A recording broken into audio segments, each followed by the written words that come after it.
Hello दोस्तों, देखिए trending star Khesari Lal Yadav का आग लगाई वो सॉन्ग ने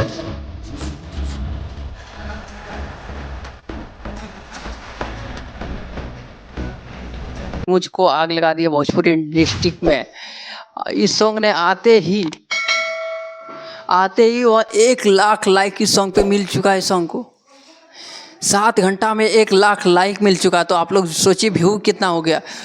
यूट्यूब हैंक हो गया है, व्यूज को काउंट ही नहीं कर पा रहा है। व्यूज यदि काउंट हो जाएगा तो 1 मिलियन प्लस व्यू आज सॉन्ग पे आ चुका है ऑलरेडी।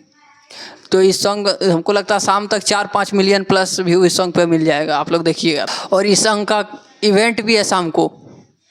तो इस सॉन्ग ने सच में गदर गदर मचा देगा भोजपुरी इंडस्ट्री में। आप लोग देखिए।